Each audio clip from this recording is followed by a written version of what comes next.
भारत के प्रधानमंत्री नरेंद्र मोदी विश्व के लोकप्रिय नेताओं की श्रेणी में शुमार हैं और भारत में इन दिनों चल रहे लोकसभा चुनाव 2024 के दौरान लोगों के बीच पीएम मोदी की लोकप्रियता के अनेक उदाहरण देखने को भी मिल रहे हैं।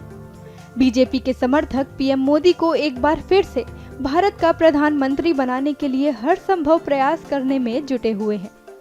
ऐसा ही एक नजारा सामने आया देवभूमि उत्तराखंड के हरिद्वार से, जहां पीएम मोदी की जीत की दुआ कुछ इस तरह से मांगी गई।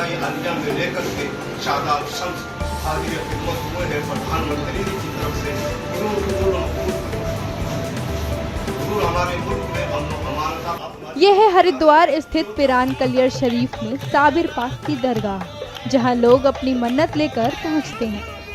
पीएम मोदी के समर्थक भी उनकी जीत की दुआ लेकर साबिर पाक की दरगाह आए। उत्तराखंड वक्फ बोर्ड के सदस्यों समेत मुस्लिम समुदाय के लोगों ने मिलकर दरगाह में जीत की चादर पेश की। इसके बाद सभी ने मिलकर नमाज अदा की और पीएम मोदी के लिए जीत की दुआ मांगी।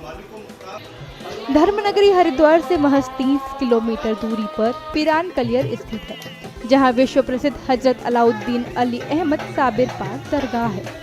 देश विदेश से लोग यहां चादर चढ़ाने आते हैं। दरगाह पर चादर और फूल चढ़ाने की बहुत पुरानी मान्यता है। इस मान्यता का पालन करते हुए उत्तराखंड वक्फ बोर्ड के अध्यक्ष शादाब शम्स पीएम मोदी के लिए दुआ करते हुए जीत की चादर पेश करने पहुंचे। पीएम मोदी के कार्यकाल में मुस्लिमों के सुरक्षित होने की बात करने के साथ ही उन्होंने पीएम मोदी की जीत के बाद साबिर पाक की दरगाह में शुक्राने की चादर पेश करने की भी बात कही। उन्होंने क्या कुछ कहा, सुनिए। आज देश के यशस्वी प्रधानमंत्री माननीय मोदी जी के लिए जीत की चादर पेश की गई है और उनकी जीत की दुआ मांगी गई है। हमने दुआ की है साबिर पाक के इस आस्थाने पे कि हमारा मानना है कि मेरे नबी ने फरमाया कि हमारे जो वली अल्लाह हैं वो अपनी कब्रों में ज़िंदा हैं और उनके पास आकर खुदा से अगर हम दुआ करते हैं तो वो दुआएं कभी खाली नहीं जाती, वो मकबूल दुआएं होती हैं।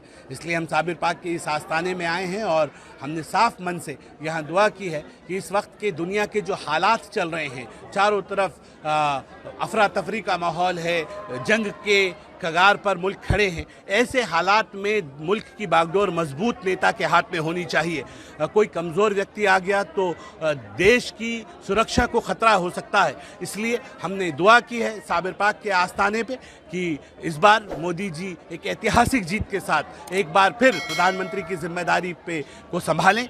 वो एक ऐतिहासिक जीत के साथ यहाँ आए, दोबारा वो प्रधानमंत्री बने।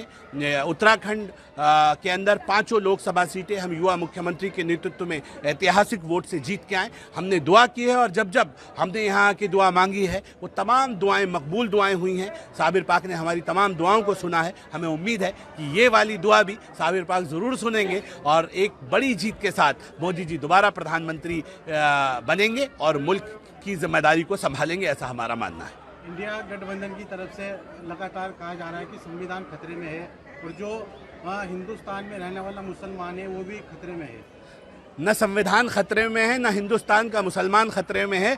असल में ये जो लोग गंदी सियासत करते हैं इनकी दुकान खतरे में है। जिन लोगों ने लोगों को आपस में लड़ाने की सियासत की, झगड़े कराने की सियासत की, उनकी दुकान खतरे में है। जिसे वो मोहब्बत की दुकान कहते हैं वो असल में नफरत की दुकान है। और हमने देखा है कि मोदी जी की रिजीम से पहले लगातार दंगे होते थे, झगड़े होते थे, आम मुसलमान मारा जाता था, देश को नुकसान होता था, प्रॉपर्टीज़ को नुकसान होता था। दंगे बंद हो गए, मुसलमानों का मरने का सिलसिला बंद हुआ है, मुल्क मजबूत हाथों में है। इसलिए हमारा मानना है कि आज मुल्क की मजबूत करना है, मुल्क को मजबूत करना है। आज गरीब की चिंता की जा रही है, गरीब को घर कैसे मिले, गरीब को छत कैसे मिले, गरीब को शौचालय कैसे मिले, उसको गैस कैसे मिले, उसको मुफ्त इलाज कैसे मिले, उसको मुफ्त राशन कैसे मिले। इतने अच्छे प्रधानमंत्री हमें मिले हैं। मुझे लगता है कि देश मजबूत हाथों में है और ऐसे प्रधानमंत्री का अभी लंबे वक्त तक हमें साथ चाहिए। इसलिए हम यहाँ हाजिर हुए हैं और हमने साबिर पाक की बारगाह में उनकी जीत की दुआ की है और हमें उम्मीद है कि वो एक बार फिर जीत के सेहरे के साथ जीत के आएंगे और हम फिर एक शुक्राने की चादर साबिर पाक के दरबार में लेके दोबारा हाजिर होंगे।